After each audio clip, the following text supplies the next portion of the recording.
Buenas tardes, yo soy Carlos de la Oficina de Medio Ambiente de la Universidad de Burgos, de UVerde, y vengo a presentaros hoy la conferencia que vamos a hacer aquí sobre los envases de aluminio y su reciclado, que va a correr a cargo de José Miguel Benavente, que es director general de ARPAL, y de José Ramón Meléndez, que es director general de la Asociación de Latas de Bebida.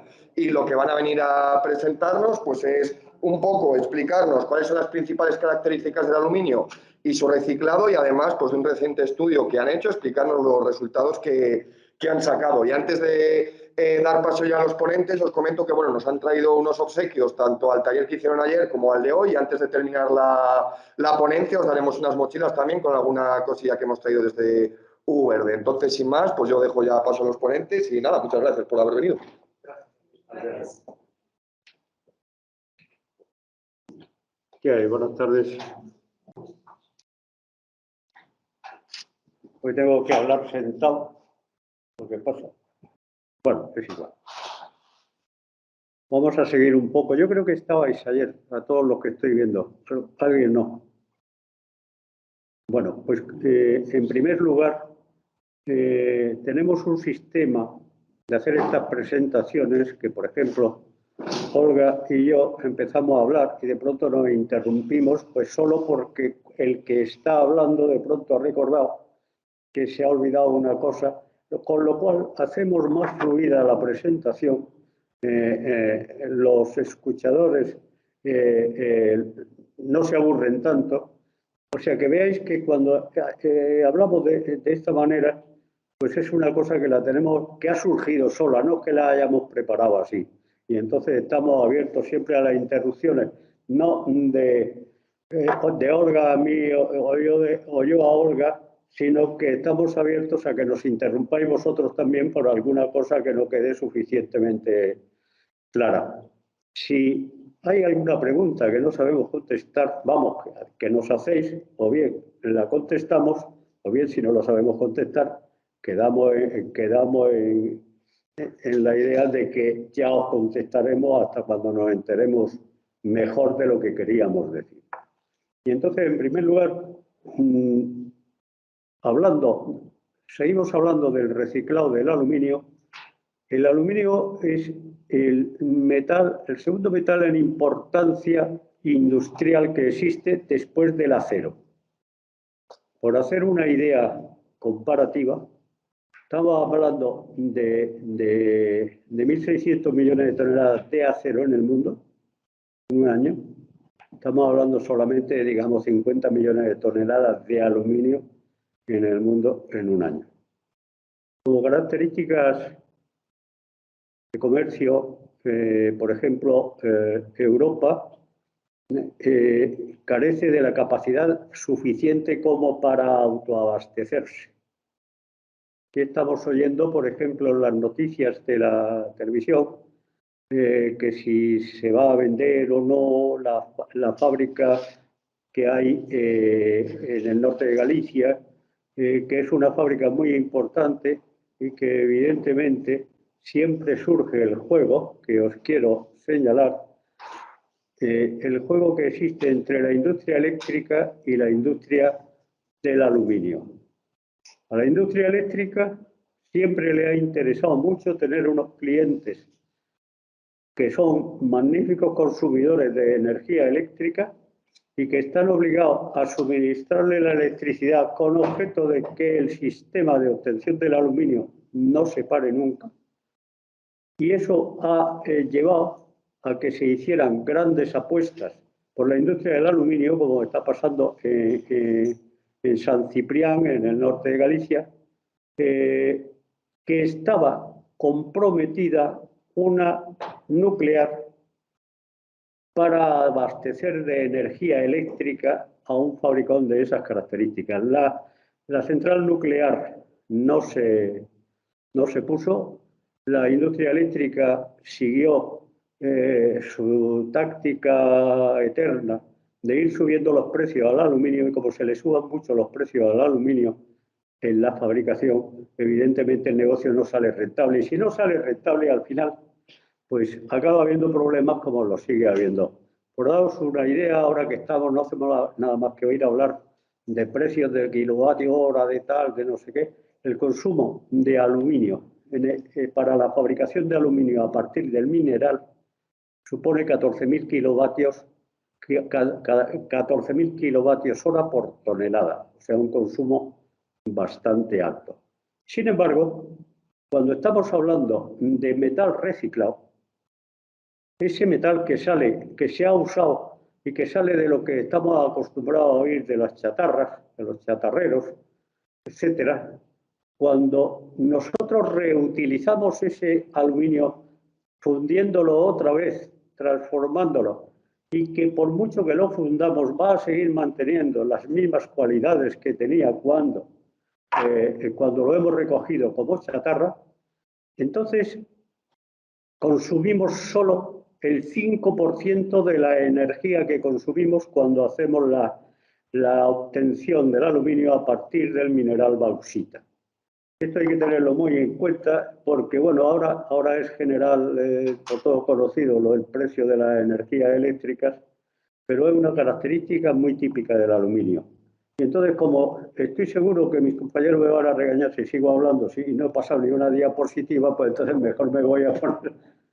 O sea, había que darle al botón aquí para... No, ya. Y entramos por esta de por aquí, ¿no?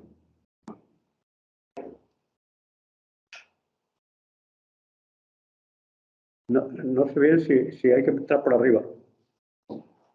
¿Quieres empezar? No, empezar esta presentación. Sí, es esta. La primera y la segunda. Si das por ahí, te será más fácil. ¿El qué? Por aquí y por la flechita. Por ahí puedes pasar las diapos. Vale.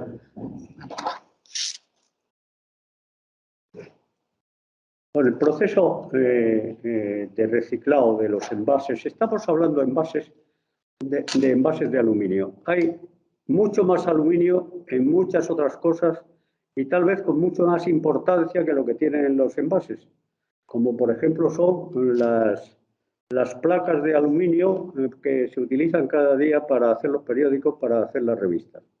Ese es un aluminio que tiene una gran cantidad de clientes para adquirirlo y unos tratos a largo plazo.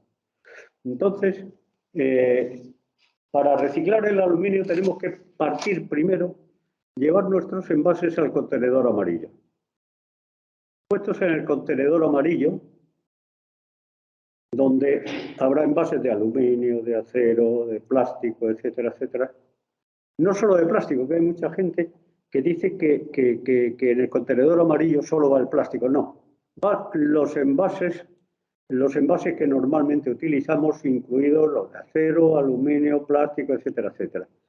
Entonces, ese contenedor pues, tiene unas distintas características del material que contiene y, por lo tanto, hay que separar, para reciclar, tenemos que separar los materiales con los que se han fabricado los envases, hay que separarlos y agruparlos por calidades o características que tienen. Y esa operación se hace en la planta de selección. En la planta de selección lo que hacemos es separamos el aluminio del plástico, del acero, etcétera, etcétera, con objeto de que podamos reunir unos paquetes o pacas del mismo material y que luego se puedan poner en el mercado. Esa operación se hace exactamente en la planta de selección. Después en la planta de selección, como comprenderéis, lo que viene del contenedor amarillo son envases, unos están más aplastados, unos están vacíos, unos están más limpios, etcétera, etcétera. Y entonces hay que dar un paso obligado para que ese material reciclado, ya separado, es un primer paso de separación, sea atractivo para el fabricante que lo vaya a fundir y que con ese nuevo producto de aluminio fundido, que es realmente aluminio reciclado, pueda salir otra vez al mercado. En definitiva, tenemos que pasarlo al recuperador. El recuperador es el chatarrero, el que siempre se ha dicho el chatarrero. Voy a defender acaloradamente la figura del chatarrero, que son gente que tiene una terrible tecnología que han desarrollado en base a ir recogiendo y recibiendo todo tipo de chatarras, y no estoy hablando solo de chatarras de aluminio, aquí nosotros sí estamos concentrados en ello.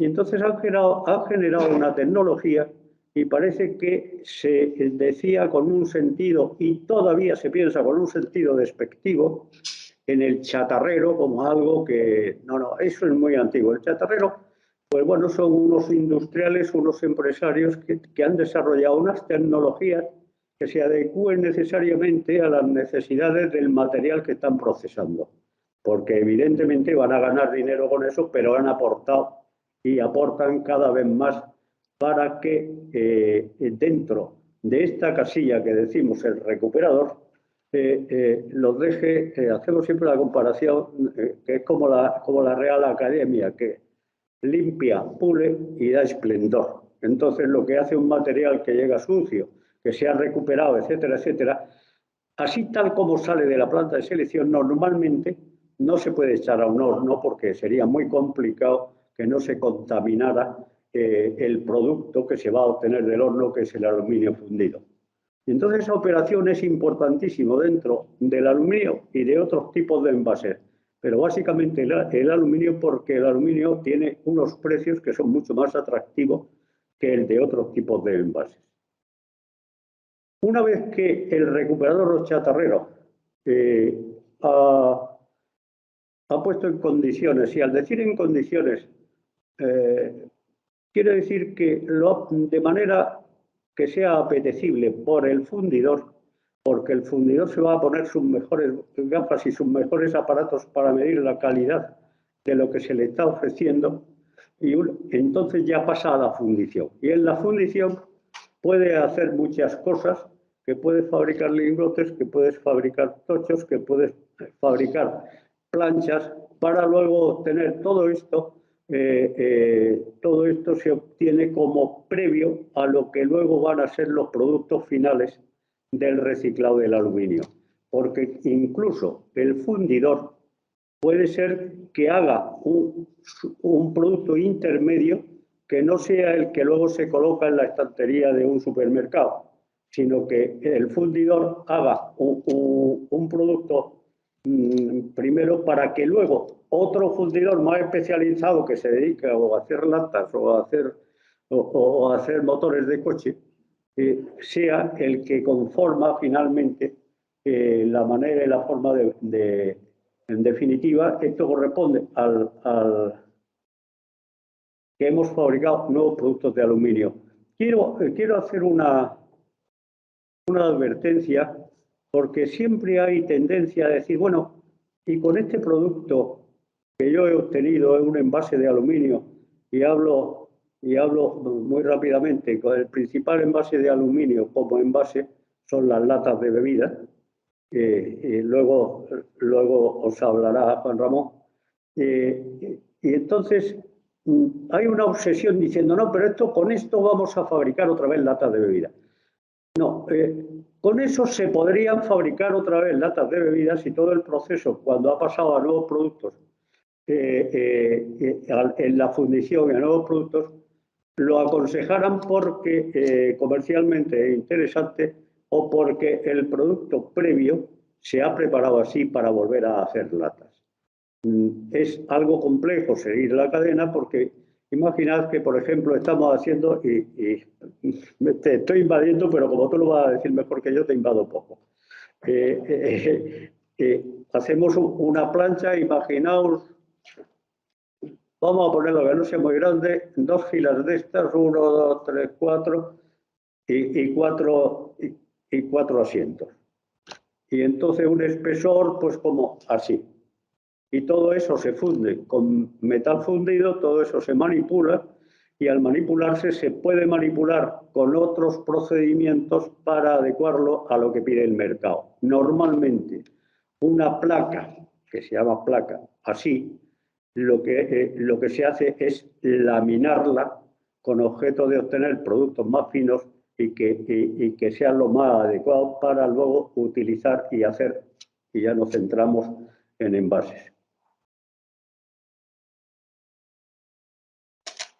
También, independientemente de las plantas de selección, el contenedor verde recoge la basura de toda la vida. Pero desde que se empezó ya hace bastante tiempo a preocuparse por el reciclado de todos esos productos, porque en la basura, que va en gran cantidad de envases, por ejemplo, pues conviene recuperarlos. En principio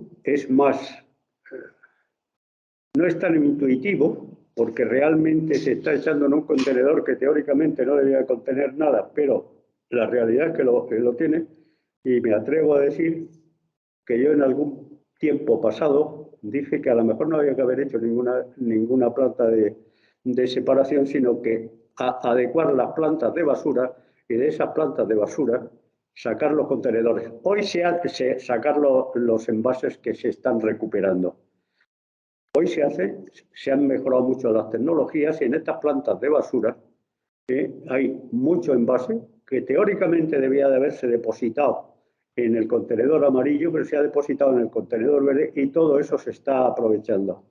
Todo esto ha rodeado también de una fuerte inversión en tecnología y en tecnologías, y cada vez se están afinando más todas las técnicas con objeto de que puedan seguir estas dos líneas. Yo piso aquí, se ve en la pantalla, ¿no? Estas dos líneas. Va al recuperador, exactamente igual que habríamos hecho en la planta de selección. Al separar, va al recuperador, lo prepara, va a la fundición y de la fundición pues salen las preformas para que vayan al fabricante de nuevos productos. Pero como en la planta de basura, también a la hora de separar esto hay una fracción muy importante que es la propia basura limpia o casi limpia de envases que se están reciclando, entonces pueden ir a vertedero o pueden ir a incineración. Porque tratando esto en plantas de incineración se pueden obtener también, iba a decir, restos importantes de metales que nos puedan interesar. Y al decir metales que nos puedan interesar, cuando hablamos de una planta de incineración, allí se recogen todos los metales que haya, porque que no se nos olvide que venimos de una planta de basura. Y hay metales que están mejor pagados que el aluminio. Por ejemplo, oro, puede aparecer oro, puede aparecer bronce, puede aparecer latón, y todos estos metales bueno, tienen un valor muy alto en el mercado, en algunos casos, como puede aparecer cobre, en algunos casos o en bastantes casos superiores al precio del aluminio. Luego, interesa, bajo el punto de vista económico, el realizar esta operación y saber que por estos procedimientos estamos concurriendo a unir, con lo que ya habíamos recuperado en las plantas de selección, a unir una cantidad de envases que en definitiva son los que van a formar el numerador de una fracción que explicaremos un poquito más adelante, que nos va a dar el primer paso para saber la tasa de reciclado que hay que informar constantemente, y ya no porque lo tengamos que informar, sino porque la industria lo que pretende es que cada vez se obtengan mayor cantidad de envases y de otros productos reciclados, porque como en expresión de gente conocida, si esto se llevara directamente a vertedero, estamos pisando dinero, porque es tirar las cosas. Es como las minas, pues cuando se empezó a trabajar, por ejemplo, las minas de oro, tenían que tratar 2 toneladas de piedra para obtener 1 gramo de oro. Todo está cubierto por una corriente económica, porque si las cosas no salen rentables, si los números no salen, normalmente el procedimiento no funciona.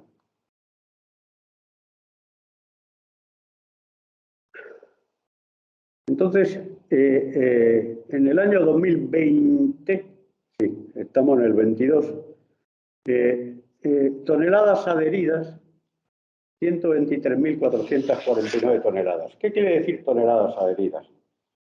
Ecoembes, que es el sistema integrado de gestión el sistema integrado de gestión que se encarga de poner en marcha todo este procedimiento. Ecoembes vive del punto verde, que es la cantidad de dinero que cualquier fabricante de envases, una vez que los envases están llenos y los pone en el mercado, tiene que pagar a Ecoembes, puesto que toda esta infraestructura de la que hemos estado hablando ahora, evidentemente no se hace aportando mucho dinero. Entonces, las toneladas adheridas son todas aquellas empresas que informan a Ecoembes de la cantidad de envases que han puesto en el mercado y por lo tanto han pagado punto verde.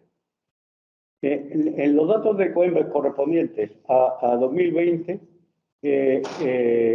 las plantas de selección aportaron 19.000 toneladas, 19.043.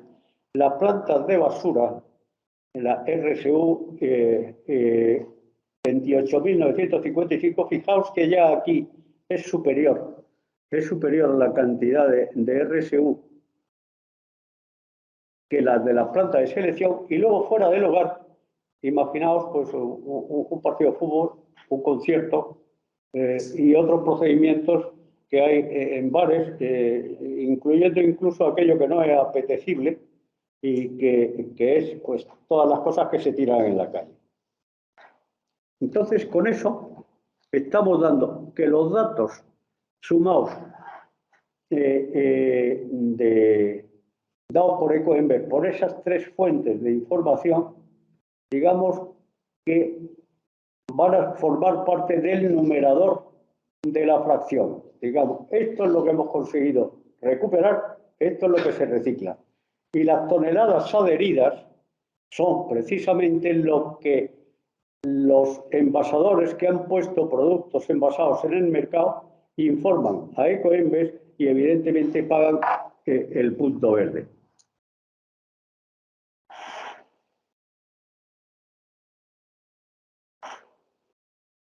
Nosotros, desde ARPAL, colaboramos, digamos, estrechamente con Ecoembes, haciendo cada año un estudio en contacto directo con los recuperadores, porque, por muchas razones, los recuperadores son muy celosos de dar datos porque la competencia es muy fuerte y no siempre se fían de la honestidad de la gente a la hora de callarse.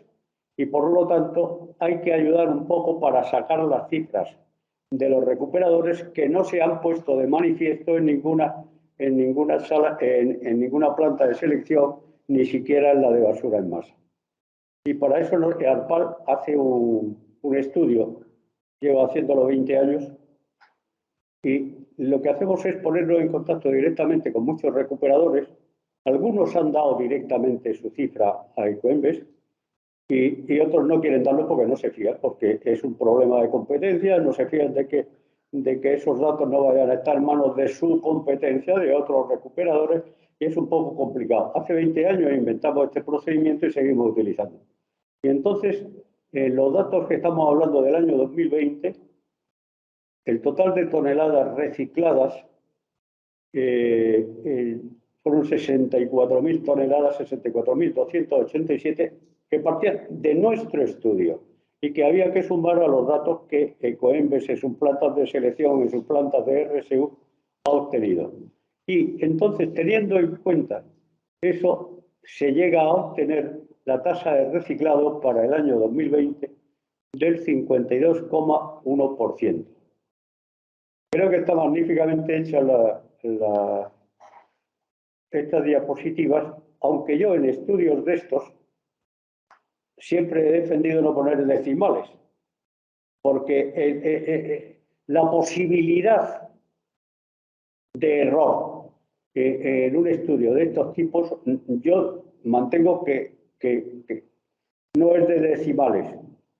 Y por lo tanto, pero eso es una teoría mía. El que esté así puesto es simplemente porque el numerador es la fracción que hemos dicho el denominador son las toneladas adheridas y en definitiva ha salido 52,1 y se pone 52,1. Pero hago esta advertencia porque esto, que digamos puede suponer un 20% del total del material que se ha recuperado por ese camino, pues es suficiente para que se considere que esto no es una encuesta. Esto es un estudio que nos sirve de base para poder valorar otras fuentes de envases que se pueden reciclar. Por ejemplo, para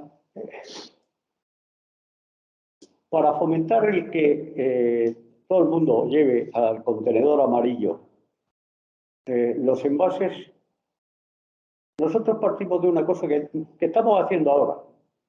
Ir a centros universitarios, comunicar con las personas porque es el sistema más directo para que esas personas a su vez se conviertan en comunicadores porque lo han aprendido y sepan explicar y empujar el sistema de reciclado. Como todo el mundo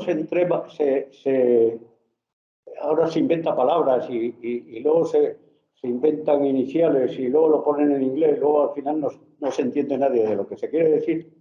Nosotros también hemos inventado una palabra que es la didáctica directa, que se requiera un poco la seguridad de que quien se va a dirigir para explicar cómo se hace el reciclado y qué es lo que se debe hacer, que tengan la formación suficiente para poderla transmitir.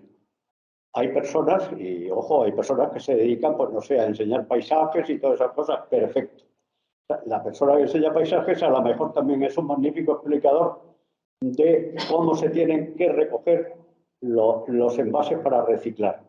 Pero es conveniente que esté adoctrinado para poderse explicar en que lo que se está haciendo se tiene que hacer de una manera determinada y que sirva para ese reciclado que estamos persiguiendo. Entonces, nosotros hacemos campañas de concienciación, por ejemplo, aerosoles. Aquí en esta figura tenéis, me parece que es aquí.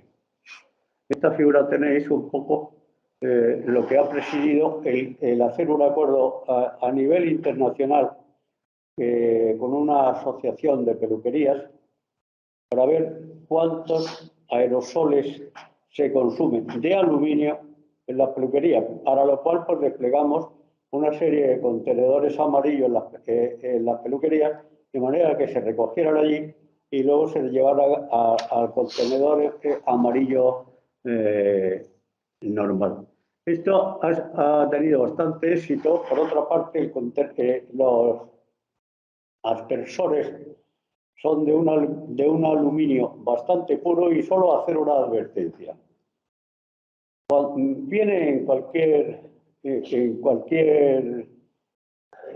envase de estas características de los aerosoles, que se tenga cuidado de que nadie se ponga a fumar, ni a encender cerillas, ni a encender cosas raras cerca del aerosol, porque dentro está el producto que interesa poner en el mercado, pero ese producto sale cuando uno aprieta el botoncito del aerosol y sale así como una lluvia, y eso está empujado por un gas que puede ser un gas licuado de petróleo como puede ser el butano, y por lo tanto conviene tener mucho cuidado a la hora que se manipula eso. Yo insisto también en que el aerosol tiene unas características en cuanto a composición química de ese metal más ventajosas que otros envases, y por lo tanto nosotros incidimos en este tipo de estudios que hacemos, este tipo de proyectos que desarrollamos para que, que se animen cosas que no están cada día estudiándose. Yo, por ejemplo, luego ya tengo mi manía personal. Cuando hemos estado haciendo antes esto y antes, yo que tengo la costumbre, cuando voy a una peluquería, nunca pido hora, porque no. Entonces me presento en la peluquería y de pronto digo, ¿cuánto tardarían en cogerme? Dice, no, un cuarto de hora. Y entonces yo veo que hay 2 o 3 señoras que tienen aluminio en la cabeza, no sé si es para las mechas y entonces ya sé que eso va a tardar mucho. En este estudio que hemos hecho no hemos querido incidir en ese aluminio que se utiliza para hacer mechas, y esto yo creo que las mujeres u hombres, los que se lo hagan, lo saben perfectamente, porque el aluminio que va en la cabeza para separar el pelo no es un envase y no está calificado como envase. Lo lógico es que, a pesar de todo, sepamos cuánto se utiliza y que se ponga y que se pueda llevar a fundir.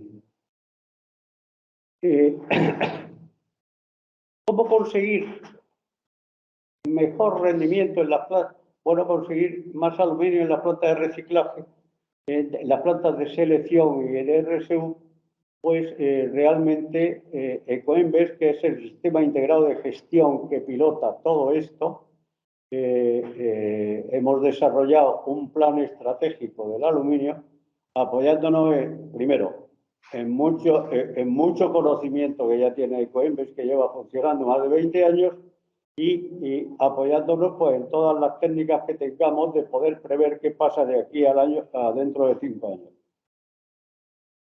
Es evidente que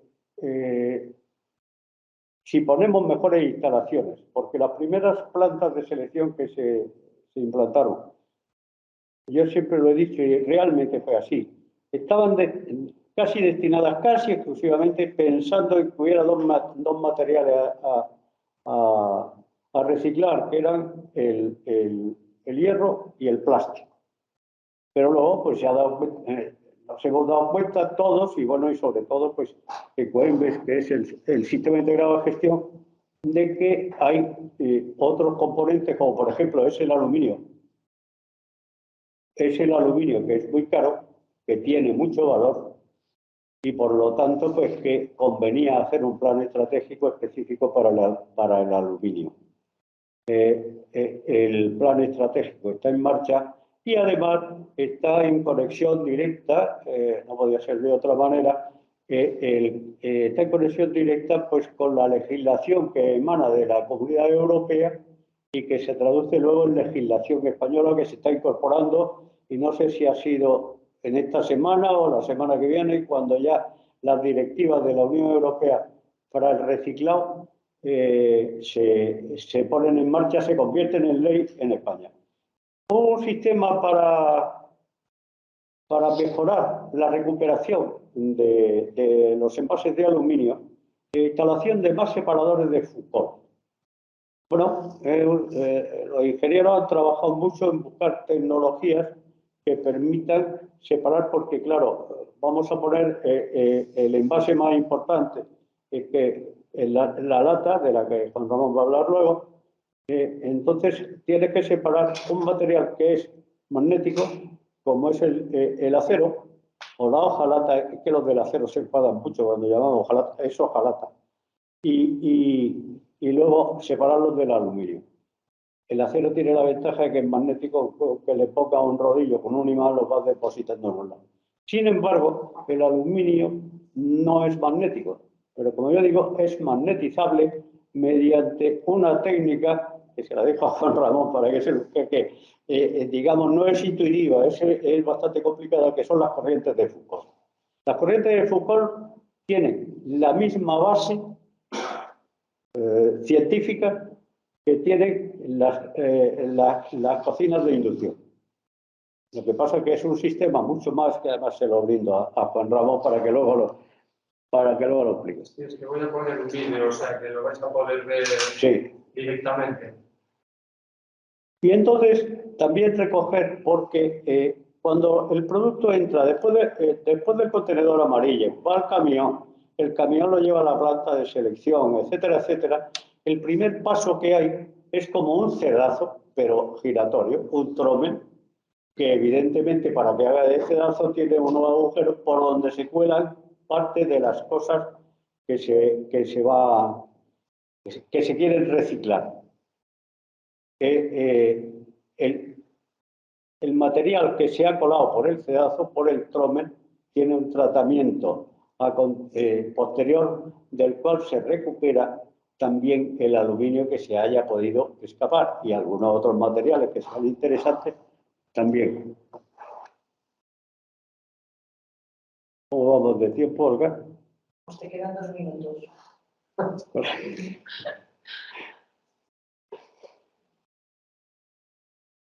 Bien, los gestores de residuos y refinadores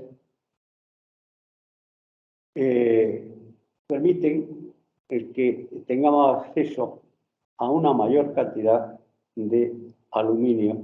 Y ojo, cuando digo aluminio, siempre estoy hablando de aluminio, en este caso concreto estamos hablando de aluminio envase. E insisto, y luego voy a hablar con Ramón, que el principal envase de aluminio ahora mismo es la lata de bebida. La lata de bebida además tiene la ventaja que es muy detectable, que tiene unas condiciones, pero lo que pasa es que está muy esparcida porque no sé si ahora al año me parece que hay como 6.000 millones de latas de bebidas o ahora ya estamos... Más, ahora lo contaré, 8.000 y pico. 8.000 y pico, bueno. Y entonces se está trabajando con Ecoembes, ARPAR, con FER, que es la Federación Española de la Recuperación y el Reciclado, con ASERAR, que es la Asociación de los Refinadores, etcétera, etcétera, con objeto de que cada vez se incremente más el numerador y, en definitiva, se incremente la tasa de reciclado del aluminio. Hay otro sitio que también permanentemente enfocado y que hacemos mucho hincapié es el aluminio en el circuito del vidrio. Todos somos conscientes que uno coge y de pronto está bajando la lata y tal y tiene el contenedor del vidrio en la puerta de la calle y va la lata al vidrio. En fin, tanto Ecoembes como Ecovidrio, que es el sistema integrado de gestión del vidrio, pues están de acuerdo para poder contar del uno al otro, darse los datos del vidrio que han entrado en las plantas de Ecoembes y darle a Ecoembes los datos de aluminio o de latas que han entrado en el circuito del vidrio.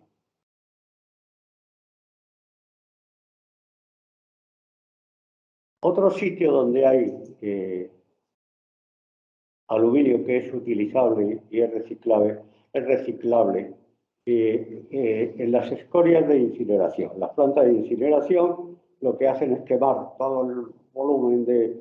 Hay mucha tecnología detrás de eso también y entonces se produce, como son unas temperaturas no suficientemente más altas como para fundir todo el metal que se está incorporando, se produce realmente una separación, pero es suficientemente alta como para que se produzcan una especie de cenizas o escorias que se recogen.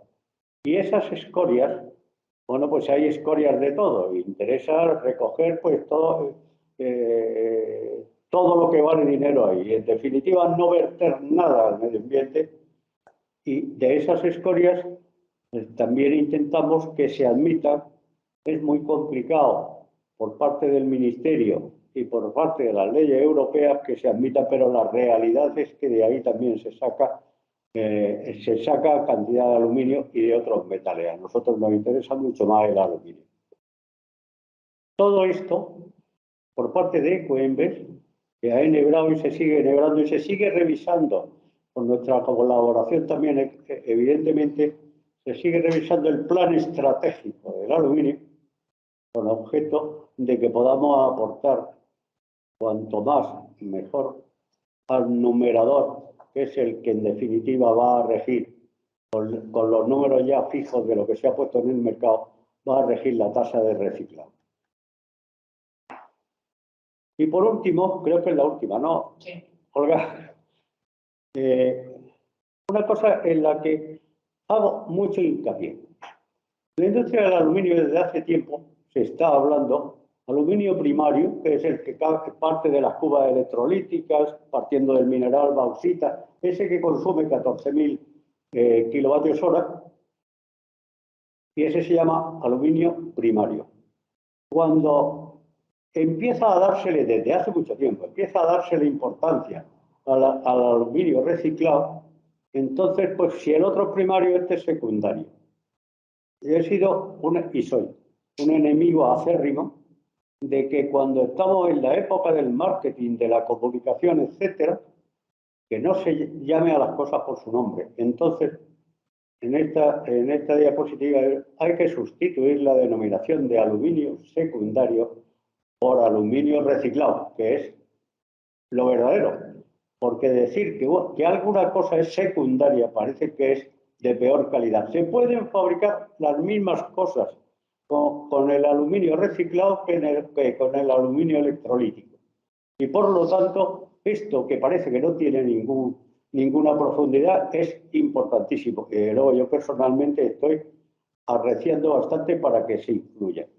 Y bueno, ponemos una frase de un amigo y uno de los creadores de la industria de reciclado más importante de España. Dice: no reciclamos un producto fabricado con aluminio, reciclamos la materia prima, que es el aluminio.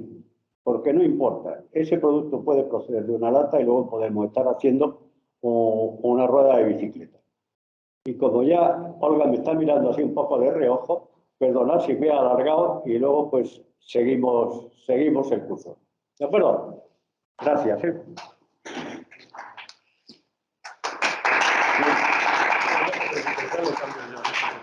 Gracias. Gracias, José Miguel. Bueno, pues voy a cambiar la presentación por la mía, a ver si soy capaz, Carlos, sin cargarme nada. Claro, ese es un problema. ¿Así está bien? Eso es. Vale, bueno, pues mi nombre es Juan Ramón Meléndez y me encargo de dirigir la Asociación de Fabricantes de Latas de Bebidas. Y mi presentación va a enganchar con bastantes elementos que ha comentado ahora José Miguel. Me puedo quitar la mascarilla, ¿verdad? Que quizá me vais a oír mejor. No he caído yo. Bueno, es para que me escuchen mejor, y como estamos con cierta distancia yo creo que podemos hacerlo. Bueno, entonces lo que os voy a contar un poco es, todos habéis oído el término de economía circular, que es un término que se ha puesto por parte de la Unión Europea en el centro del debate público en los últimos años, y voy a tratar, digamos, de vincular todo lo que hacemos en el mundo de las latas de bebidas y no solo en el reciclado para enganchar con este término, ¿no?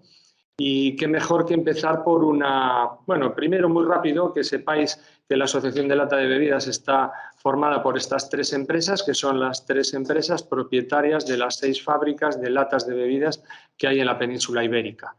Bueno, aquí tenéis el mapa de las fábricas que producen latas de bebidas en España. Y bueno, pues que básicamente tenemos estos 2 objetivos. ¿Quieres que vuelva al mapita? Sí. Sí. Nada, y os cuento que el objetivo que tenemos en la asociación, tenemos 2 objetivos. Uno, pues lógicamente promover una imagen positiva de la lata de bebidas como un envase protagonista en esta economía circular, y el segundo objetivo es aumentar la tasa de reciclado de latas de bebidas. Tenemos un plan, una hoja de ruta que llamamos la hoja de ruta de reciclado de latas de bebidas de aluminio en Europa, para llevar la tasa de reciclado en el 2030 al 100%. O sea que por ambiciosos no vamos a quedar. Aquí os pongo un poco la definición de economía circular que hace la Unión Europea, y que define la economía circular como aquella economía que mantiene en uso el mayor tiempo posible los materiales, evitando las pérdidas y previniendo la generación de residuos. Y en estos 3 puntos es donde me voy un poco a detener contándoos la historia de la lata. Mantener los materiales el mayor tiempo posible. A lo mejor lo comentasteis ayer, pero por si acaso hoy lo voy a repetir. Se estima que el 75% del aluminio producido por la humanidad todavía está en uso. Y eso es por 2 elementos que tiene el aluminio, que tampoco es que le sean privativos al aluminio, porque en general los metales comparten en buena medida estos 2 elementos que ahora voy a decir, pero en el aluminio, desde luego, que son la duración, la vida útil, es decir, los productos de aluminio son productos duraderos. Nosotros la lata de bebidas representamos el menos duradero de ellos, ¿no? Pero, es decir, pues un portátil está hecho de aluminio, una bicicleta, un chasis de un coche, una bomba de agua de, yo qué sé, de un Audi, pues está hecha de aluminio, ¿no?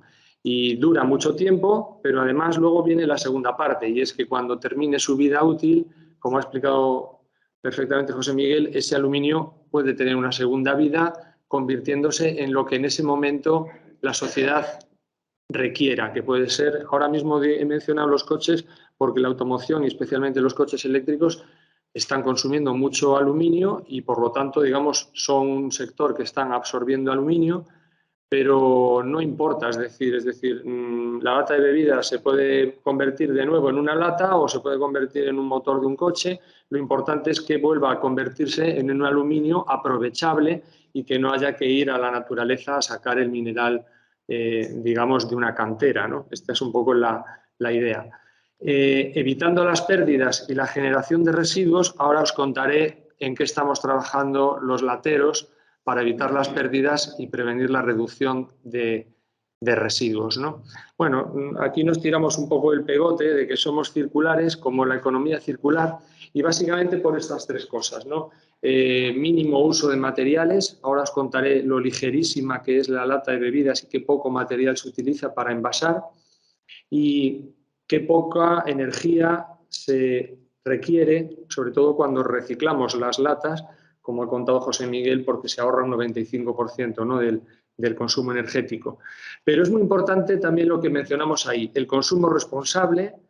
Es importante que reflexionemos como sociedad si de verdad necesitamos todo lo que a veces demandamos, y yo creo que la respuesta es clara y es que no. Por lo tanto, debemos de tener esa reflexión previa para consumir responsablemente, y por eso es muy importante que el ciudadano esté muy bien informado y pueda tomar decisiones responsables, ¿no? Y luego el reciclado infinito. Como ha comentado José Miguel, el aluminio permite que se pueda reciclar infinitamente durante todas las vueltas que se quiera, y el material va a seguir teniendo la misma resistencia, las mismas características que el metal primario. Un poco para daros también una información de nuestro sector, pues en España en el año 2020 consumimos, fijaros qué barbaridad, 8.800, o sea, 8,8 billones en términos ingleses, son 8.000 millones, 8.000 y pico millones de unidades de lata. Somos un país muy latero. Consumimos mucha lata, también tenemos una climatología que favorece pues, un consumo de bebidas alto. Tampoco todas las latas que se consumen en España las consumimos los españoles. Viene mucho extranjero a pasar sus vacaciones y a veces incluso a beber, ¿no?, pues a España, y por lo tanto no, bueno, nos las atribuimos porque hay que dividirlo entre la población española, pero no todas las bebemos los españoles, ¿no? Otra cosa interesante es que, fijaros, el 60% de las latas que se consumen en España son de cerveza. Esto es algo que nos diferencia de otros países europeos, donde lo que más se consume son refrescos. Pero hay también un sector muy pujante, ahora mismo todavía suponen un 1% del total de las latas, pero luego os contaré, porque os voy a mostrar algunas imágenes, ¿no?, de la historia de la lata también, para que conozcáis de dónde venimos y no solo a dónde vamos. Cada vez hay más productos que optan por la lata, precisamente gracias a sus características medioambientales, ¿no? Muchas empresas nos llaman. Esta misma mañana, viniendo hacia aquí en el coche, me llamó una empresa de vino, pues de vino blanco, que estaba interesada en enlatar para poder vender su producto, digamos, sobre todo lejos. Están exportando a Japón y desde Japón le pedían precisamente que estuviera envasado en lata, porque es más ligero, no transportas peso, bueno, lo que ahora os voy a contar, ¿no? Entonces, este es un sector cada vez más pujante. Las aguas, cada vez vais a ver más agua, no solo con gas, agua natural. Ya empieza a haber marcas grandes, ¿no? Solán de Cabras está empezando a enlatar agua. Pepsi, por ejemplo, en Estados Unidos ha quitado toda el agua que había en plástico y la está metiendo en lata de aluminio. Sí, Aquafina. Bueno, siendo astronómica la cantidad de unidades de latas, no lo he mencionado, pero ahí lo tenéis, suponemos aproximadamente un poco más de 100.000 toneladas de latas de bebidas. La mayor parte son de aluminio, aún queda un pequeño porcentaje de latas que se hacen de hojalata, que está lentamente desapareciendo y ya todo el mundo está prácticamente de cabeza en el aluminio. Entonces, pero en esto que cuando termina su vida útil se convierte en un residuo, viene a formar parte de la gran familia de los residuos, que ahora ya dentro de una economía circular no podemos seguir llamando residuos, hemos de llamarles recurso. Y entonces aquí es donde tenéis un poco la radiografía de la basura que los municipios españoles gestionan. Son aproximadamente 23 millones de toneladas, la mayor parte es materia orgánica, restos de comida y de alimentos. Luego tenéis mucho envase comercial, 19%. Luego tenéis envases como los que gestiona Ecoembes, los envases domésticos de plástico, de metales y de brick. Y los de ecovidrio, que sería este trocito verde que tenéis aquí. Luego también hay pues, otras cosas, es decir, hay otros plásticos, metales y papel que no son envase, pero que son plásticos, metales y papel. Hay mucho textil, que ahora también la ley que se está aprobando ahora mismo en el Congreso por fin va a obligar, y creo que el sector textil ha cometido un error en no hacer esto voluntariamente y que hayan tenido que venir unas leyes a obligarles, me parece algo... yo que tengo muchos amigos, bueno, soy de La Coruña, no sé si por el acento me lo estaréis notando, pero yo soy de La Coruña, allí está la central de Inditex, tengo muchos amigos, hermanos, primos y familiares que trabajan en Inditex y llevo años diciéndoles, oye, esto cómo no lo estáis ya lanzando voluntariamente. Bueno, pues ya la ley les va a obligar, digamos, a hacerse responsables financieramente del reciclado de esos residuos textiles, ¿no? Que no son solo ropa, también hay pues cortinas, alfombras, colchones y al final eso es un montón, son un montón de toneladas, ¿no? Fijaros, casi un 6%. Bueno, el caso es que, para no perderme, aquí está nuestro trocito, somos un 0,55% del total de los residuos municipales en España. Es verdad que somos muy visibles porque una de las características principales de la lata es esa superficie de 360 grados decorable, y desde lejos casi haces así, ya sabes si la lata es de Estrella Damm o de Coca-Cola, ¿no? Ya desde lejos, ¿no? Eso es una ventaja, pero por otro lado también cuando te la encuentras lamentablemente pues en una playa o en algún sitio, pues es al primer, digamos, el ojo te va directo ahí, ¿no? Pero realmente somos un porcentaje muy chiquitito. Eso sí, somos el más valioso o de los más valiosos de los residuos que atesora la basura. Y por eso, bueno, pues es importante que tratemos de rescatarlo para darle una segunda vida. Bueno, el marco normativo no me voy a detener mucho, pero yo creo que nos va a ayudar. Es decir, que cada vez la normativa, digamos, va a pedir más información sobre el reciclaje real. Ha habido algunos materiales donde el reciclaje, digamos, no estaba claro qué se podía considerar reciclar. Bueno, pues esto la Unión Europea va a poner foco sobre el asunto. También va a pedirnos más ambición en los índices de reciclaje. Hemos de reciclar más y mejor.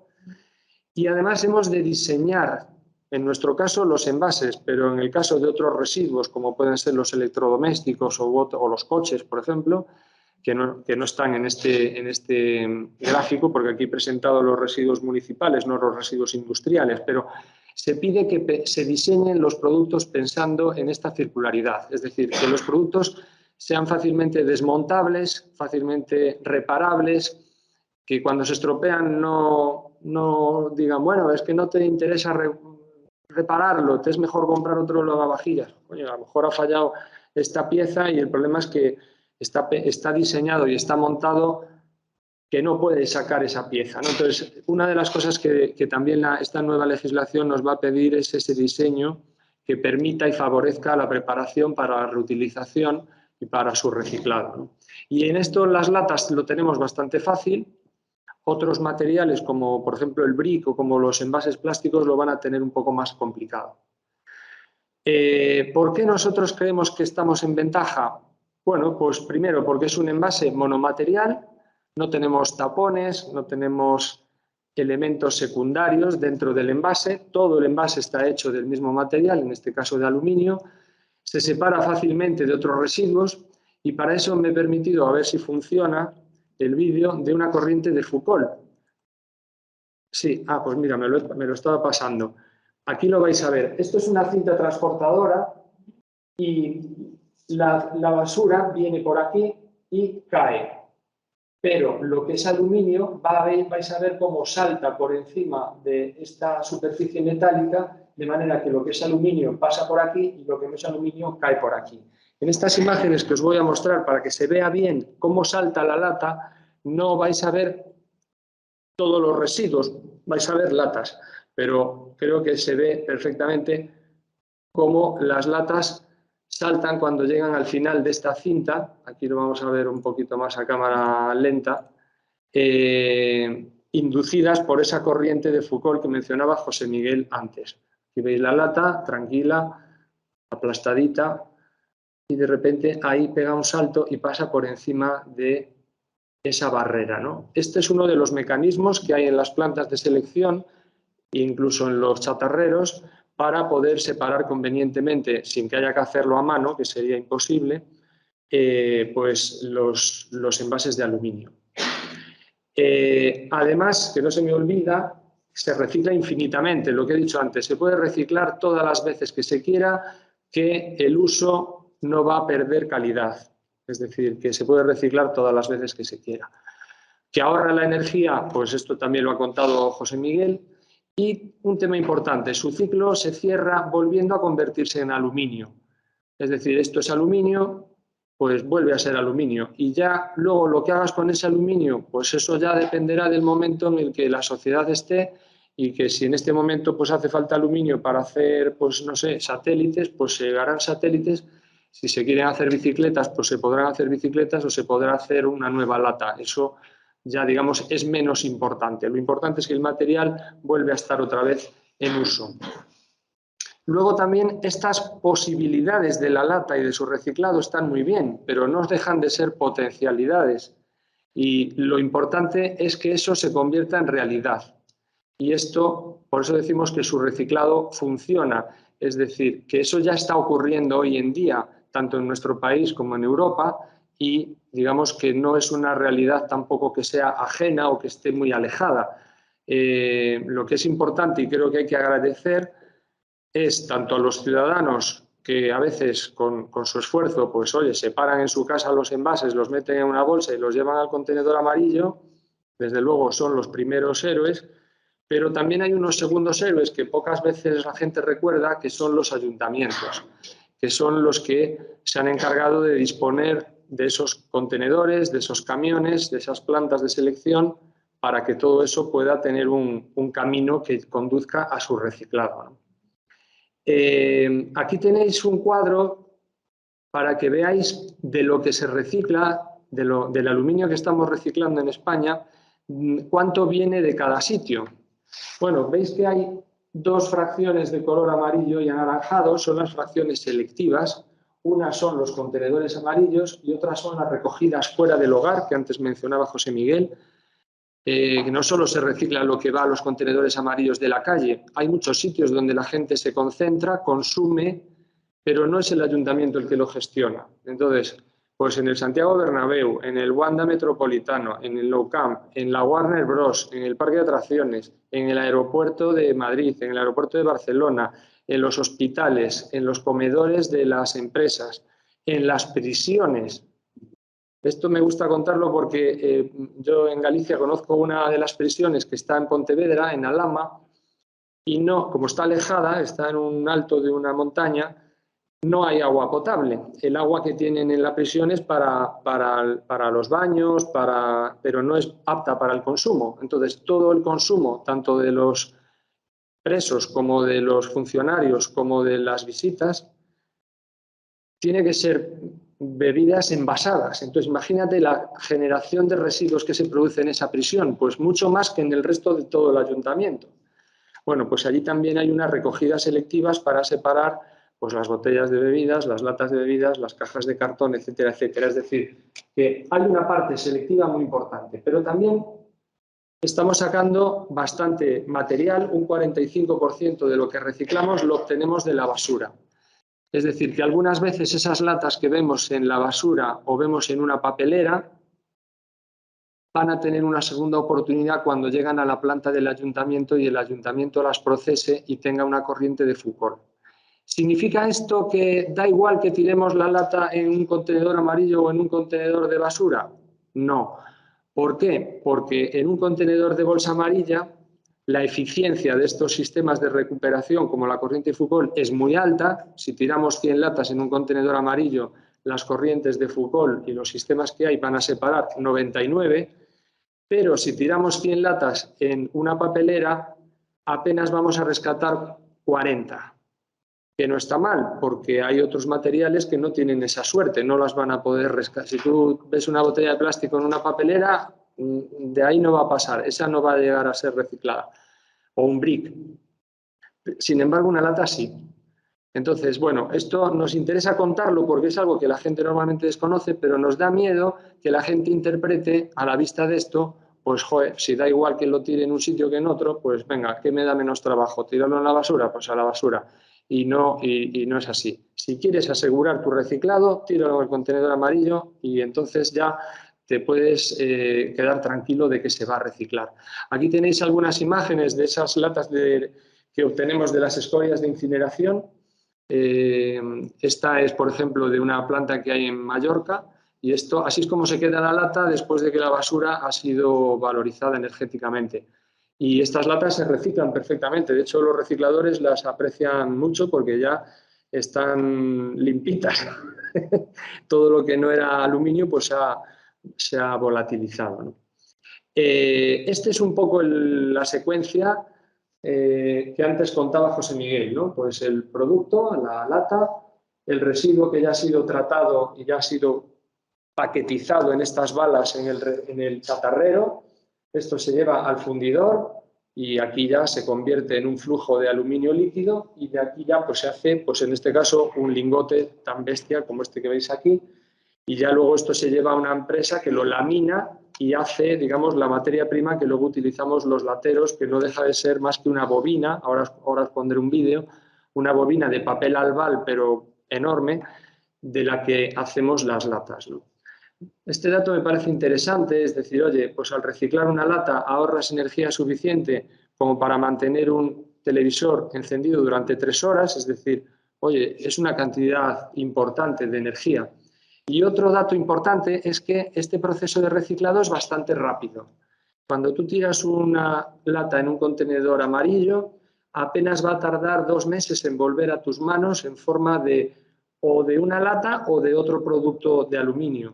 No podemos asegurar cuál va a ser porque dependerá en ese momento de la producción pues a dónde se esté llevando, ¿no? Pero es un proceso pues muy, muy rápido. Por eso la lata de bebidas es el envase de bebidas más reciclado en todo el mundo. Aquí tenéis balas de latas listas para llevar a fusión. Incluso, bueno, para que tengáis datos ya incluso más cercanos, pues he puesto aquí algunas fotos de balas españolas de las plantas que hay aquí más cerca, ¿no? Esta es una planta que está en las afueras de Madrid, Recuperaciones Pérez, y estas latas pues se llevan a reciclar. Estas son, por ejemplo, las latas que salen de la planta de selección de Valdemín Gómez, del Ayuntamiento de Madrid. Aquí no tienen una bala, no tienen una prensa para hacer balas, sino que las latas se transportan así, a granel. Se cargan con una pala en un camión y se mandan al reciclador. Lo normal es que haya una bala, o sea, una máquina de una prensa para hacer estas balas y optimizar el transporte. ¿Hasta aquí alguna pregunta? Vale, pues otra cosa importante dentro de la sostenibilidad y de la economía circular habíamos dicho que era usar la menor cantidad posible de residuos, ser eficiente en la producción. Bueno, pues aquí podéis ver la evolución del peso unitario de la lata. Desde los 80 gramos que pesaba una lata en los años 60 hasta los apenas 12 gramos y pico que pesa hoy en día una lata. La verdad es que una lata es un prodigio tecnológico. O sea, que algo que apenas pesa 13 gramos sirva para contener 330 gramos de líquido es una proporción estupenda, porque es de una gran eficiencia. En un camión, cuando manda un productor, me da igual, de cerveza, de refrescos, de lo que sea, un camión, el 91% de la caja del camión va ocupada con producto. Y el peso que transporta es prácticamente todo producto, porque lo que es el envase, en este caso, al ser lata, es la mínima expresión. Antes, ¿por qué pesaban tanto? Pues porque la tecnología de laminación del aluminio no permitía los espesores tan ínfimos que hay ahora. Hoy en día las latas tienen un espesor menor que el cabello humano. Y la tecnología que ahora veréis para producir la lata, incluso la silueta de la lata, tiene la forma que tiene para que haya una distribución de fuerzas que permita contener un líquido que además va a ejercer una presión muy fuerte dentro. Es decir, todo esto es cuestión de años de investigación. A ver, nuestros competidores, por ejemplo, del vidrio, ¿no? También están investigando en aligerar sus envases y hacen bien porque es que, pues oye, te va la vida en ello, ¿no? Y es beneficioso para todo el mundo. Pero es una cuestión de desarrollo tecnológico. De todas formas, ahora os voy a poner algunas imágenes de las primeras latas porque creo que os va a resultar muy interesante, pero es que es realmente fascinante, ¿no? Por eso decimos que la lata es una campeona, porque es la lata el envase que menos CO2 produce por kilómetro recorrido. Entonces, en este sentido, es un envase muy eficiente, ¿no? Perdona, ¿por qué consume menos CO2 para el cariaco? Sí, porque, es decir, estamos hablando solo de la fase de transporte, ¿eh? Luego hablaremos... Eso es. Claro, es decir, si tú eres un cervecero y quieres vender 1 litro de cerveza y utilizo 3 botellas de tercio, pues estoy usando 600 gramos de vidrio. Aquí estoy usando 36 gramos de aluminio. Entonces, a nivel de transporte, a nivel logístico, es imbatible. De hecho, la lata, y ahora veréis algunas fotos, bueno, os lo cuento ahora cuando llegue, que así no me adelanto. Lo que también es muy importante es que ese aligeramiento no reduzca las características de conservación del producto, porque si no, pues mal vamos, ¿no? Y entonces, fijaros que la lata pesa mucho menos, pero sigue manteniendo unas capacidades que permiten sostener el líquido dentro de la lata y aguantar una presión superior a la de un neumático. Una bebida carbónica como la cerveza ejerce una presión en la lata de alrededor de 8 atmósferas. Un neumático lleva 2,2, un neumático de un coche, 2,2, una cosa así. O sea, que imaginaros con tan poco material, ¿no? qué prestaciones tan buenas ofrece, ¿no? Lo que es la huella de carbono, que la hemos estado analizando en el periodo 2006-2016, de hecho ahora estamos ya haciendo un estudio más reciente, pero el último que tenemos cerrado es el de esta década, de 2006 a 2016. Fijaros, la lata de 33 centilitros ha reducido su impacto climático, sus emisiones de CO2, un 33%. Claro, ser más eficiente en el uso de la energía, utilizar menos material, menos agua incluso, pues hace que tu huella, tu huella ambiental sea menor. El hecho de que se haya aumentado también la tasa de reciclado es muy bueno, porque eso también te ayuda a reducir tu huella de carbono, pues porque utilizas menos energía, utilizas menos materia prima, digamos, bueno, agredes menos. Al final una mina no deja de ser una agresión, ¿no? al medio ambiente, ¿no? Y entonces todos estos elementos son un poco los que en grandes líneas nos han ayudado a reducir esa huella de carbono. Hace un par de años, en pandemia, la lata cumplió 85 años. Ahora hemos cumplido 87. Aquí veis esta foto de la primera lata de bebidas que hubo en el mundo, que fue una cerveza que se llama Kruger, una cerveza de Estados Unidos, que llevaba tiempo buscando cómo envasar su producto para poder vender más lejos, porque vender lata, pues oye, era resistente, no se rompía, no se astillaba. Pues igual la lata era una buena idea para envasar y no utilizar vidrio, ¿no? Que siempre pues era más pesado, más delicado. Estuvieron investigando esto y por fin consiguieron, con la ayuda de una empresa metalúrgica, desarrollar una lata de bebidas. Y entonces, pero tenían miedo de qué iba a pensar la gente y si le iba a gustar. Entonces esta empresa, antes de lanzarse a lo bestia, lo que hizo fue 2.000 latas y se las enviaron a sus 2.000 mejores clientes con un cuestionario para decirles, oye, pruébalo y dime si te gusta. Y el 91% de los clientes de esta cervecera les dijo que sí, que les había gustado. Y entonces, al ver eso, ya se lanzaron en masa y ese año vendieron 35 millones de litros de cerveza envasada en lata. Con lo cual, al año siguiente, 14 empresas cerveceras copiaron a esta y se liaron también a envasar cerveza en lata. Fijaros que eran unos armatostes, se abrían con abrelatas. Esta mujer está, no sé si os habéis fijado, con un palitroque haciéndole un agujero para que por un lado entre el aire y por el otro pueda salir la cerveza.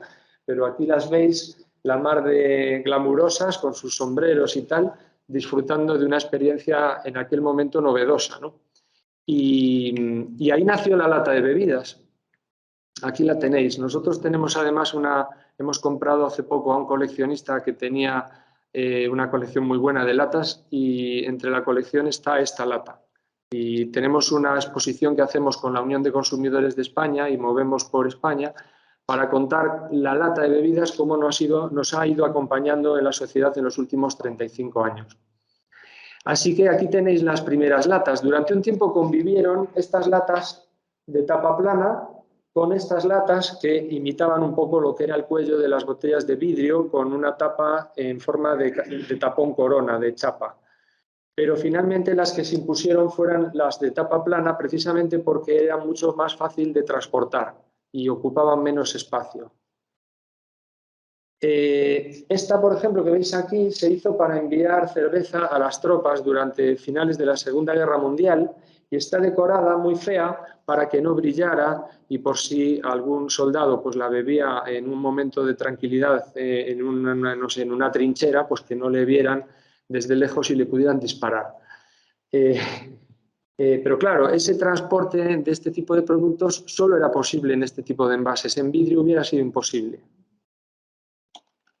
De hecho, la lata, cuando los cerveceros envasaban cerveza en lata, le llamaban cerveza export, porque era el envase pensado para exportar, ¿no? Para tus clientes de al lado, pues la botella de vidrio pues, era imbatible, pero claro, si quiero vender lejos, me interesa más la lata, ¿no? Durante los años 50 y 60 los españoles y las españolas veíamos películas y veíamos actores y actrices bebiendo en lata, pero aquí no había latas.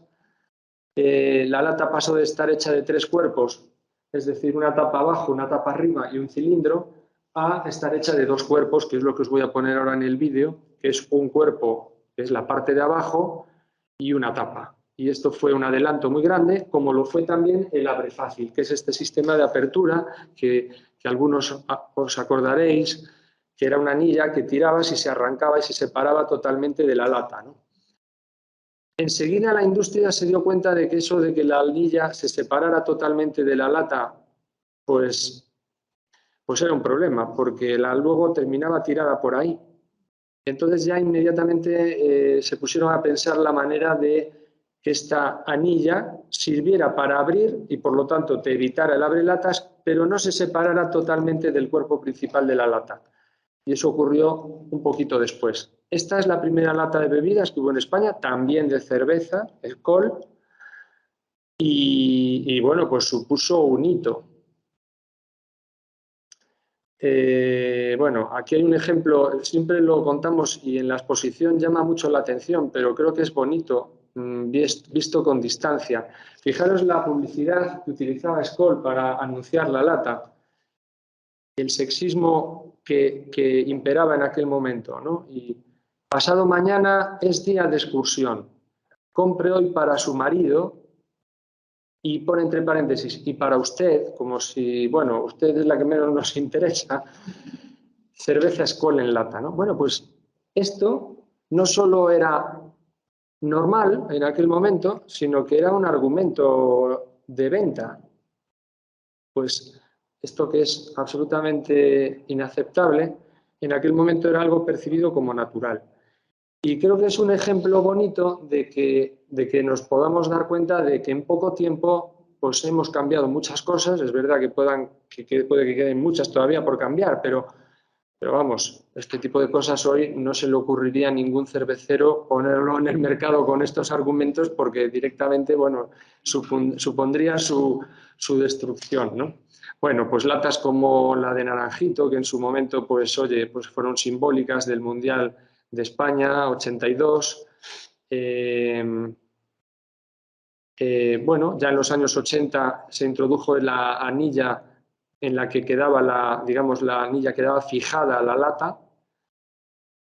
Aquí voy a hacer me voy a tirar un poco aquí el pegote. En esta ley que ha comentado José Miguel de residuos que se está aprobando esta semana en el Congreso de los Diputados, se obliga a los envases de bebidas de plástico a que los tapones y elementos de cierre queden fijados al cuerpo principal de la botella.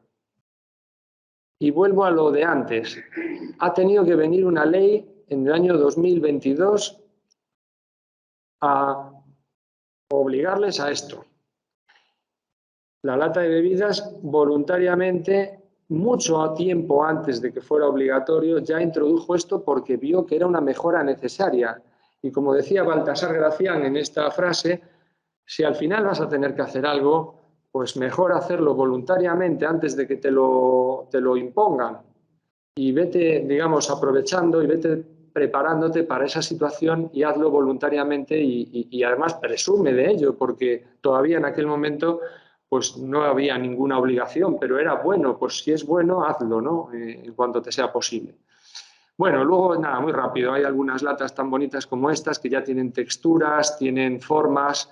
Esta imitación del barril pues me parece realmente espectacular.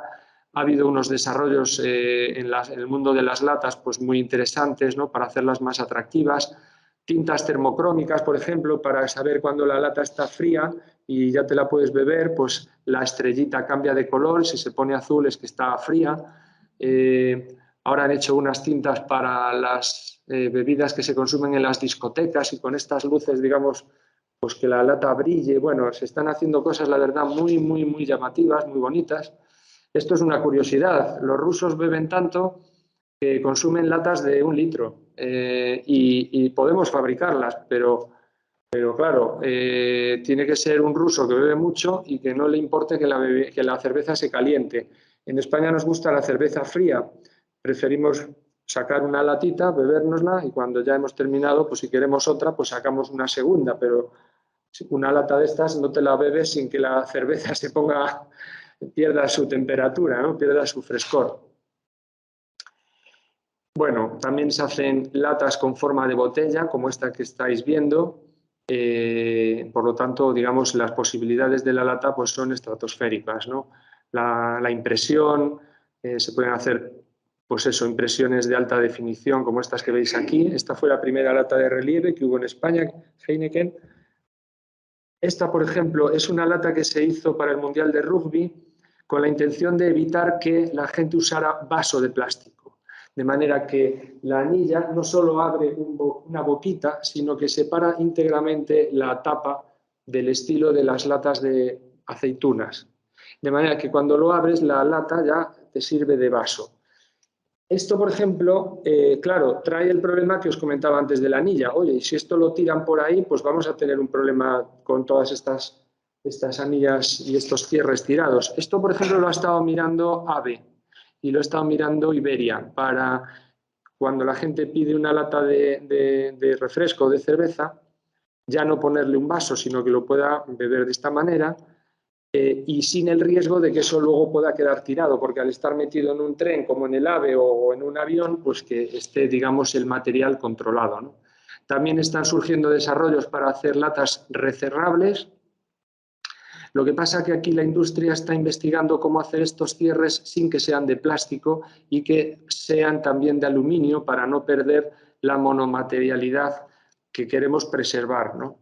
Pero bueno, existen estas posibilidades si hay envasadores que así lo quieran, ¿no?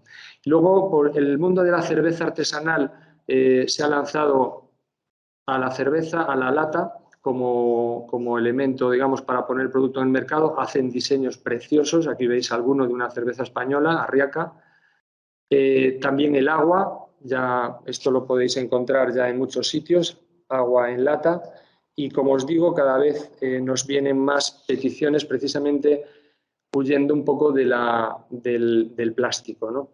Este logotipo, por ejemplo, ya Estrella de Galicia está poniendo en su lata, es el logo que estamos promocionando a nivel europeo para que el ciudadano sepa que el metal se puede reciclar indefinidamente y que, digamos, puede confiar en que si lo tira en el lugar adecuado se reciclará.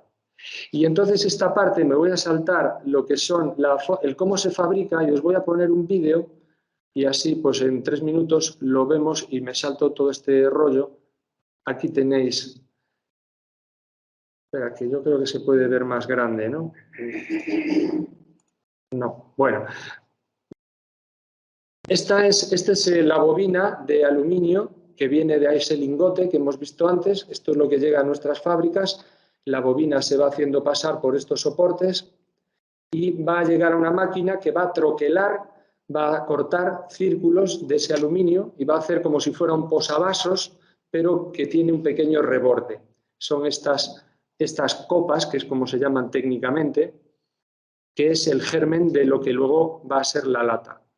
Entonces, aquí me voy a parar un segundito, porque ¿cómo convierten esto en una lata? Pues no hay calor, no hay horno, no hay fusión, es a base de golpes, de embutición. Es como un calcetín. Imaginaros un calcetín cuando lo tienes en la mano que parece, digamos, un círculo, y luego metes el pie y lo vas estirando y ya te va subiendo por la pierna. Pues lo que vas a hacer es este disco lo vas a ir golpeando y lo vas a ir estirando y lo vas a convertir en un cilindro, que es lo que vais a ver en estas... Uy, me he ido para atrás.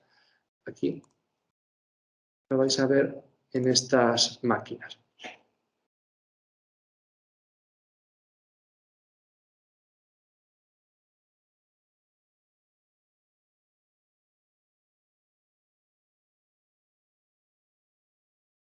Hay una serie de máquinas que le van dando una serie de golpes y van haciendo pasar esta copa por unos discos y cada vez va a hacerse más estrecho y más alto. ¿Qué ocurre? En ese proceso de embutición, por aquí ya sale la lata con forma, digamos, de lata, la parte superior está todavía digamos, no está igualada. Entonces, ahora lo que se va a llevar es esta lata para cortarle un trocito de la parte de arriba y que quede perfectamente lista para poder seguir trabajando con ella. Durante este rato, la lata todavía está un poco impregnada de unos lubricantes para impedir que se rayen y que la lata esté bonita. Por lo tanto, el siguiente paso que vais a ver ahora es cómo la lata se lleva a una lavadora donde le van a pulverizar agua y una serie de productos para quitarle esos restos de aceite y ya poder pintarla. Porque, curiosamente, primero se la pinta y luego se le hace el cuello.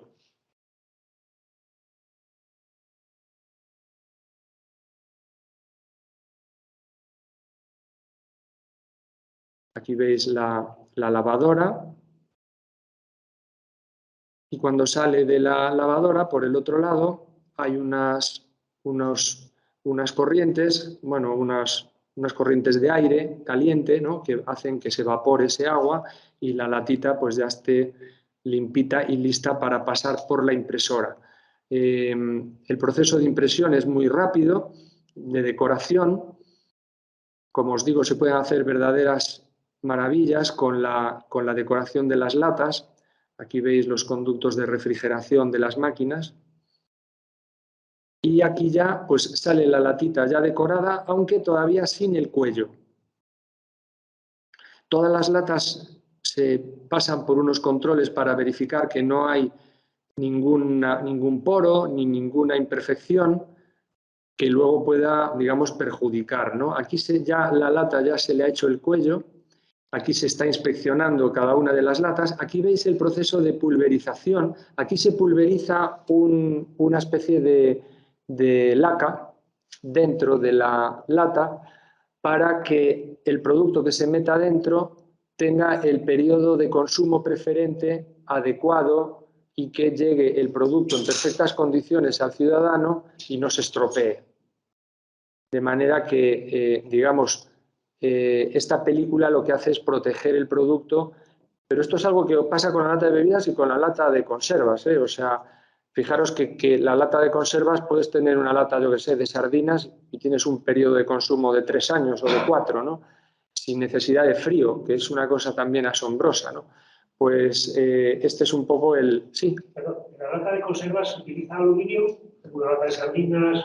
Hay de las dos, hay de aluminio y también hay de hojalata. Sí. En las de, por ejemplo, en las de comida para animales, ya prácticamente casi todo es aluminio, en las de mascotas. Pero en las de conservas de alimentos hay de ambas. Hay unas que son de aluminio y otras que son de acero. Pero una cosita, y luego la tapa esta que ha salido ahora en la refracti, es una tapa muy finita, eso es todo aluminio. Eso es como todas las tapas. Esa que es casi flexible, parece casi un papel, ¿no? Sí. Bueno, pues nada, de aquí ya la lata, digamos, pues se hace una inspección con unas máquinas y luego hay una serie de expertos también que vigilan que todo está correcto y ya se pasa al proceso de paletización para embalarlas y mandarlas a la empresa que las va a llenar, de manera que el refresquero o el cervecero va a recibir latas por un lado y tapas por otro. Y él es el que se va a encargar de meter el producto dentro, ponerle la tapa y sellarla. Estos son los almacenes.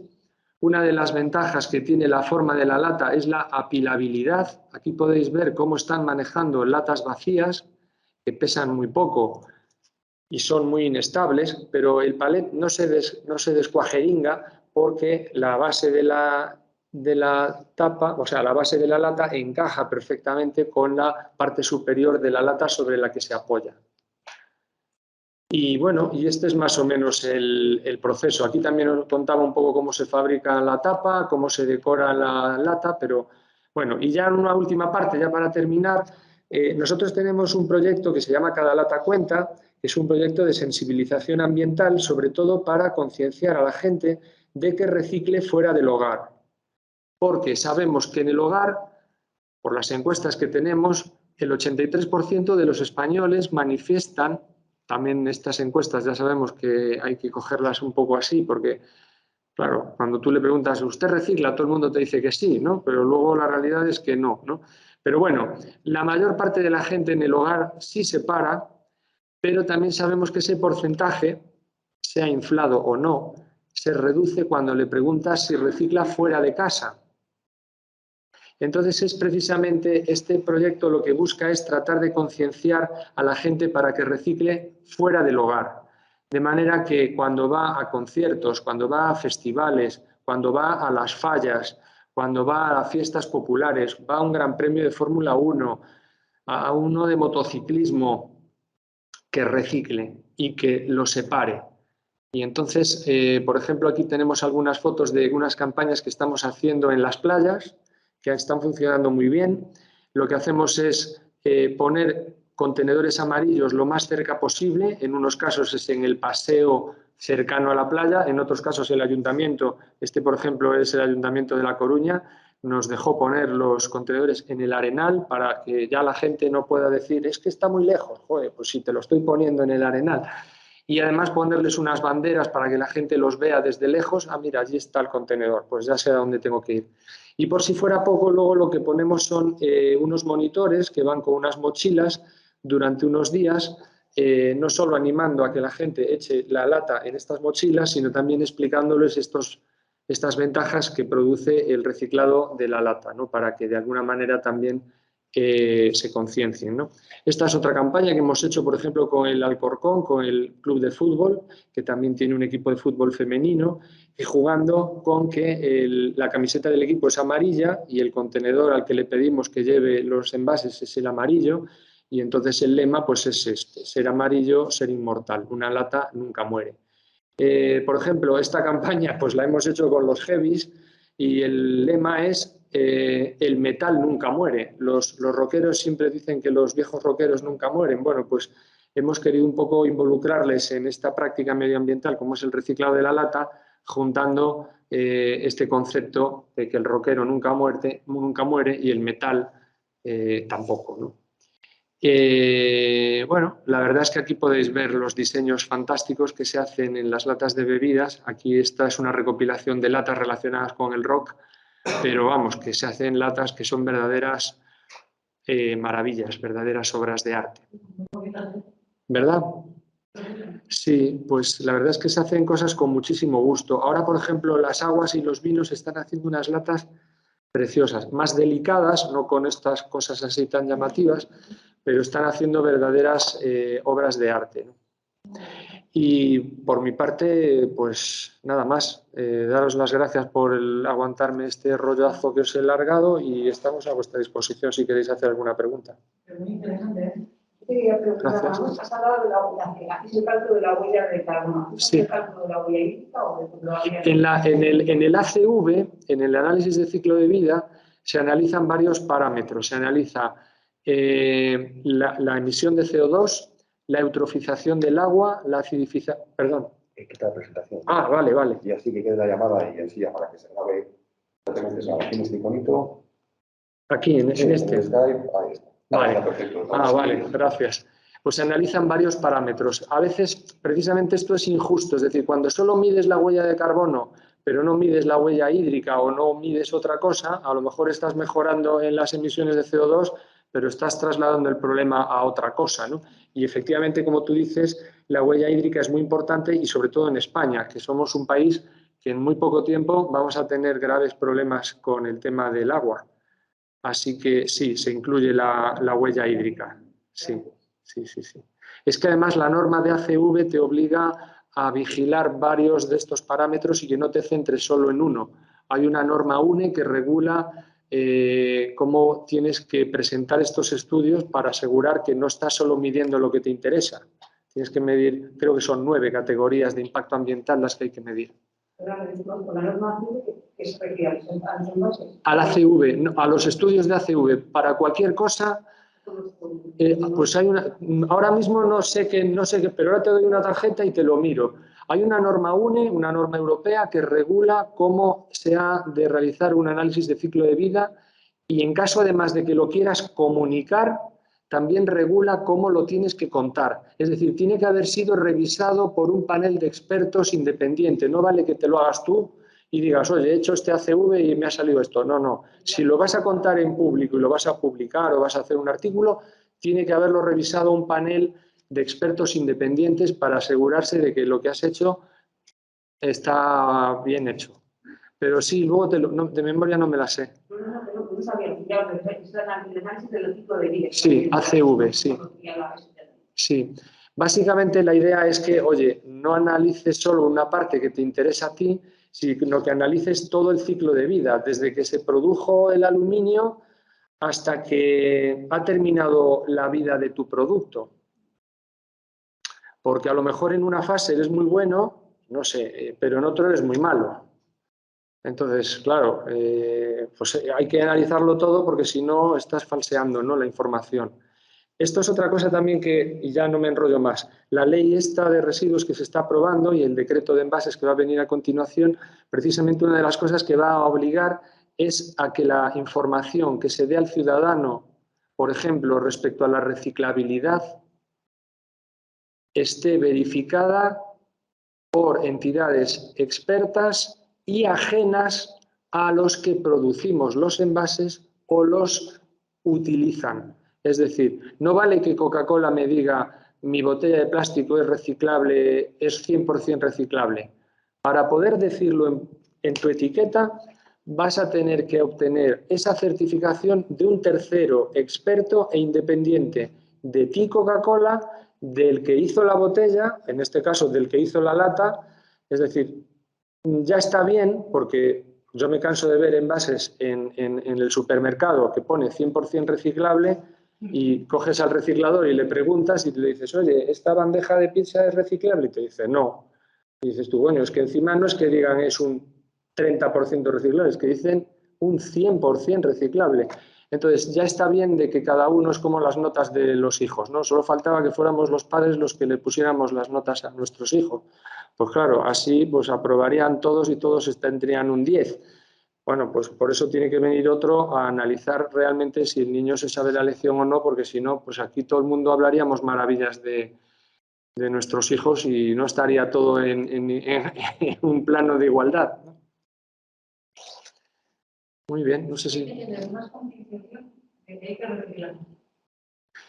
Pues mira, el otro día en Fuenlabrada, un representante de la Asociación de Vecinos de Fuenlabrada me lo decía, y yo la verdad es que no puedo estar más de acuerdo, y decía, es que, por ejemplo, yo creo que y él hablaba de lo que él tenía, digamos, a mano en Fuenlabrada, de los vecinos de Fuenlabrada, ¿no? Decía, es que a mí me gustaría saber más qué pasa con eso que yo tiro en el contenedor, en qué se convierte luego realmente. Es decir, oye, sí, ya sé que va a la planta del Ayuntamiento de Fuenlabrada y que eso luego va a un reciclador, ya, pero ¿en qué se convierte? Esta botella que tiro, esta lata que tiro, ¿dónde termina?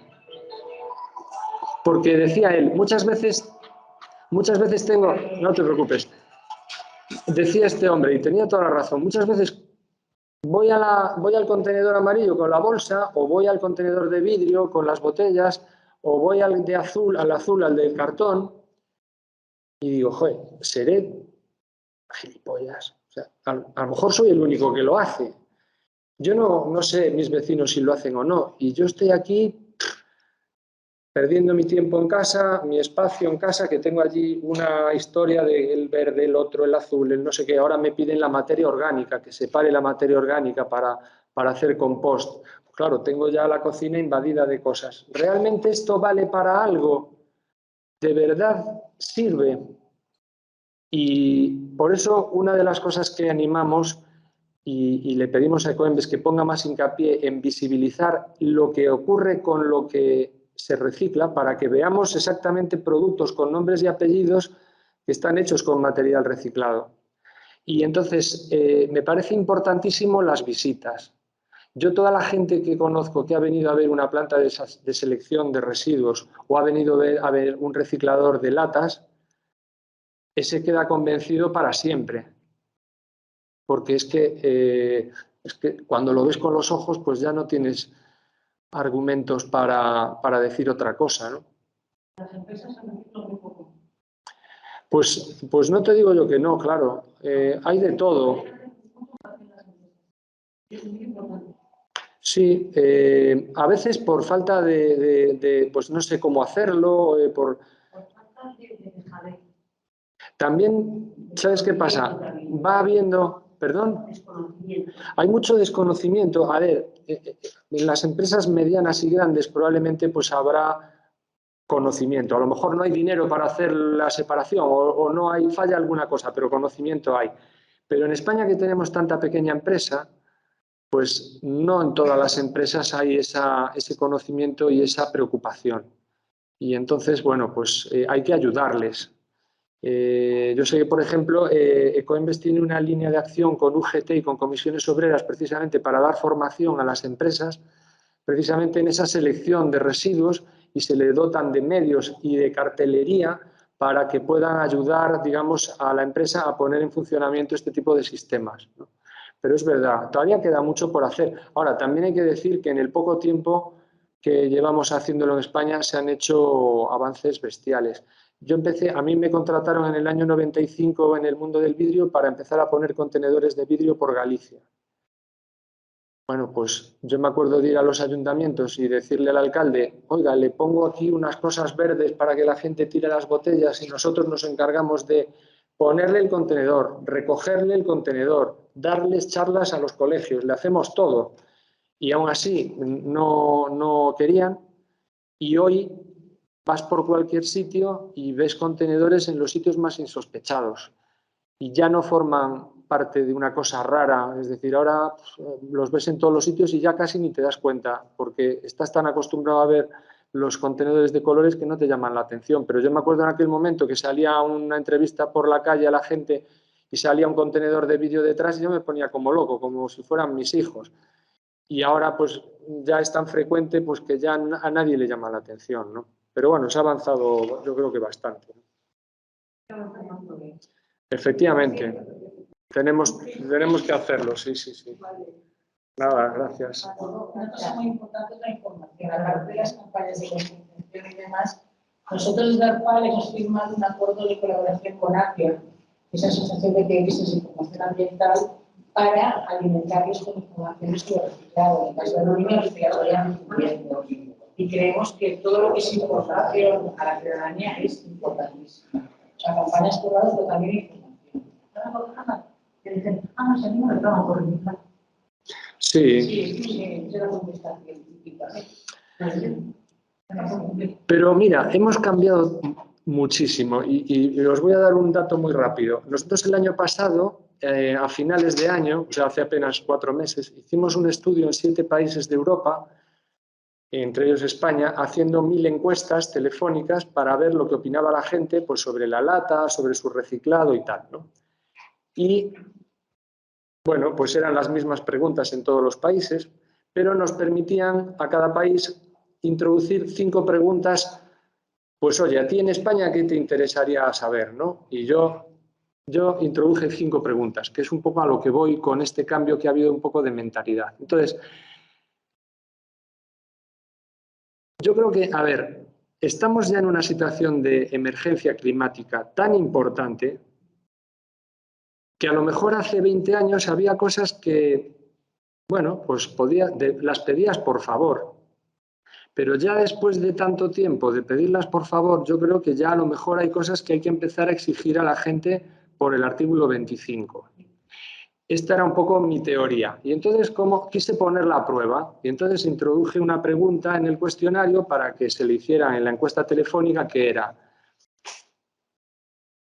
¿estaría usted de acuerdo en que se penalice a la gente que tira indiscriminadamente los residuos en la vía pública? Yo estoy seguro de que hace 20 años sancionar, oye, todos estamos contra las sanciones, ¿no? Pero hace 20 años hubiera salido muy poca gente a favor de eso. La respuesta en España fue el 90% de la gente era favorable a que se penalice a aquel que tire los residuos indiscriminadamente en la vía pública. Solo había un 3% que estaba en contra. 90 a favor, 3 en contra y 7 no saben, no contestan. Cuando la siguiente pregunta que le hacíamos era: ¿estaría usted a favor de penalizar a la gente que tire indiscriminadamente los residuos en el medio natural? Del 90 se pasaba al 93 y los del no pasaban del 3 al 1. Es decir, a ver, bueno, lo que habéis visto con estos contenedores, es decir, oye, no me digas que es que el ayuntamiento no pone papeleras, no me cuentes tu vida. Si no hay papeleras, pues te vuelves a casa, porque si has ido desde tu casa a la playa con 3 latas de cerveza, 2 refrescos y un bocadillo, pues te lo puedes volver a traer a tu casa. Exactamente, es decir que, joder, pues si lo has traído lleno, no sé por qué no te lo vas a llevar. Entonces, si te pillo tirando eso ahí, te crujo. Y no digo que tenga que ser una multa económica, a lo mejor es tan sencillo como que durante los próximos fines de semana del mes de abril vengas a limpiar el lecho fluvial del río no sé qué con los voluntarios del ayuntamiento, pero ya está bien. Y la gente ya no está de acuerdo en que, oye, el ayuntamiento ponga más papeleras y que lo paguemos entre todos y más barrenderos y más no sé qué. No. Esto ya al que le coja, le crujo. Pero es que hay cosas que ya no se pueden seguir tolerando. Hoy venía hacia aquí, escuchaba en la radio que el 23% de los muertos en carretera no llevaban el cinturón. Digo, bueno, yo, de verdad, o sea, ¿qué pasa? ¿La gente no lo sabe? Claro que lo sabe. Luego, lo que pasa es que, sabiéndolo, no lo hace. ¿Por qué? Pues porque no me da la gana, porque no sé qué, porque no me va a pasar nada. Ya las razones me dan igual. Pero por desconocimiento no será, ¿eh? O sea, la gente ya hay cosas que tiene claro que debe hacerlas. Luego las hará o no. pues que está muy lejos, que no me pagan, que el ayuntamiento tenía que haberme cambiado la luz de la farola de mi vecindario y no me la ha cambiado, y como estoy cabreado, pues no reciclo. Bueno, no sé, se inventan todo tipo de historias, pero coño, por desconocimiento, perdón, pues no será. O sea, bueno. No tenemos ya tiempo que la universidad se va a saber. Pues oye, Muchas gracias. nada, gracias a vosotros. Gracias a vosotros.